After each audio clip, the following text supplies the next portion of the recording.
Okay, dude, the bridge is coming up. Give me the ringer, chop chop. Fuck that. Walter, I love you, but sooner or later you're gonna have to face the fact you're a goddamn moron. Okay, dude, no time to argue. Hey, man. The bridge. Hey, Walter. Hey, Walter. Hey, Walter. There goes the ringer! What the fuck? Okay, dude, your wheel. Hey, man. 15 mph, I roll out. I double back, I grab one of them and beat it out of him. Be easy. Lucy. You didn't think I was rolling out of your naked, did you? Walter, 15, please. dude, this is it. Let's Walter, take that hill.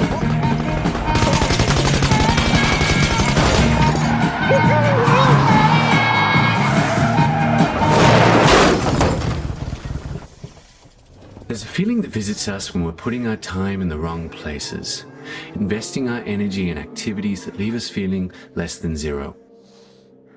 It's never easy to speak up for what matters most to us, but learning to follow our gut, to trust the process, is how we set ourselves free. When I was younger, I used to run with a group of little rascals that excelled at inciting drama wherever we went. We prided ourselves on being a little louder and a lot more unruly than just about anyone else. And one morning, I'll never forget this, I was summoned to the office of Mr. Thomas, my housemaster, who proceeded to give me a good dressing down for being a menace to society. What is your major malfunction, numbnuts? Before giving me an ultimatum. Either I shape up or ship out. Now, the tough love was just what I needed to hear, because as much as I cherished the validation of my wolf pack, I loathed the idea of being public enemy number one, a burden to my parents and teachers alike. Looking back, Mr. Thomas was the first adult to help me appreciate a golden rule for life and a touchstone of this practice, namely, that actions have consequences.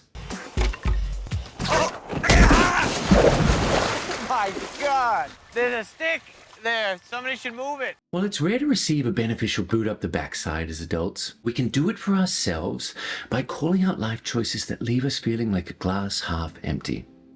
You know what I'm talking about, like that night out with friends you couldn't pass up, which left you on death's door. I woke up this morning in some Japanese family's rec room, and they would not stop screaming. With persistence, our daily confessions help to light the way to our very own yellow brick road. But as we take the first steps towards those dreams, we're bound to run into an old nemesis. That's right, I'm talking about distractions. Spice World. According to ChatGPT, distractions are things or events that divert your attention away from what you're currently focused on, making it difficult to concentrate or complete tasks efficiently. When I began to really lean into my daily confessions, I found myself spending an exorbitant amount of time writing about hangovers. Decadent adventures, dancing and drinking the night away with friends, and the painful aftermath that they wrought. What did you do last night? Last night,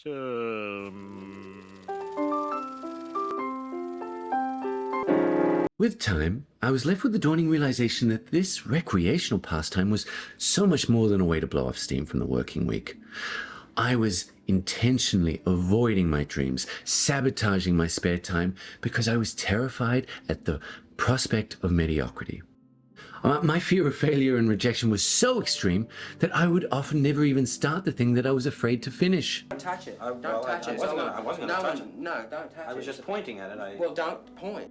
Now, for a connoisseur like myself, distractions come in a variety of shapes and sizes that I've whittled down into 3 unique categories: the good, the bad, and the ugly. Good distractions help us to take an inside breath and leave us feeling a little lighter for it. Could be a silly cat meme from your BFF, an episode of your favorite podcast, or an evening run before dinner. Bad distractions, on the other hand, feed our baser appetites and indulge the procrastinator in all of us. Checking Tinder while on the phone with grandma, or playing Fortnite into the early hours, or demolishing that tub of ice cream after a tough day at work. But it's the ugly ones we have to worry about, the ones that fan the flames of our dark side.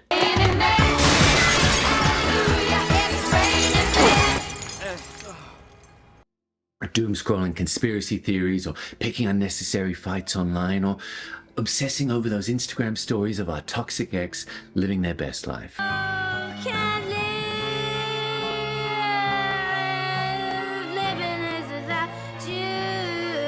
On the road to putting ourselves first, we're prone to feeling a little more emotionally vulnerable, which is why it is critical to nip our worst habits, these ugly distractions, in the bud.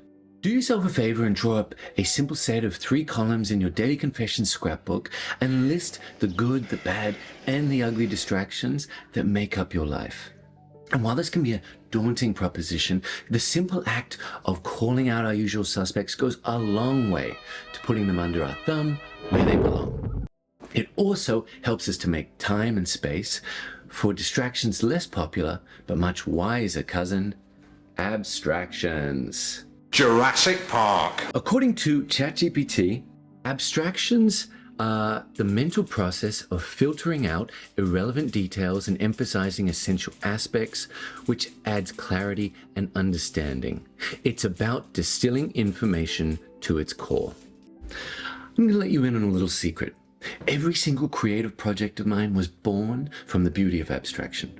For while an idea might visit me in the most unlikely of places, conditioning my locks in the shower or picking up some late night snacks from the supermarket, it was the act of play that brought them to bear, throwing ideas nilly-willy against the wall to see just what stuck. Just like in last week's episode, abstraction, much like an outdoor walk, functions best with pure presence in mind. The less commotion, the better. And, for anyone unfamiliar with this practice, it helps to start small, to set a 5 or 10 minute timer, preferably after your daily confessions, and just allow the mind to wander, to take an idea, chew it over, and scribble down anything and everything that comes to mind. You'd be amazed at just what can be accomplished when we make this a daily habit. So keep fighting the good fight, for while distractions are prone to take us 2 steps back, welcoming pure play into our daily life by getting lost in the things we love is just how we take back tomorrow. I know we're only human. We do go in for these various emotions, call them negative emotions.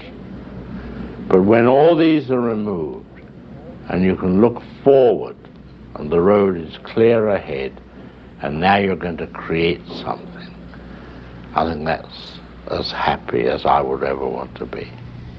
Guys, thank you so much for tuning in. It's been a pleasure. If you enjoyed this video, please like, subscribe, or tell a friend. Share it with someone that could really benefit from the practice. And for anyone wanting to get a little closer to the source, why not pick up a copy of my book direct from my website, which I'll add in the show notes. And guys, any questions or concerns, drop me a comment, because the bottom line is sharing is caring, and we're in this together. Look after yourself out there, and I'll see you next week.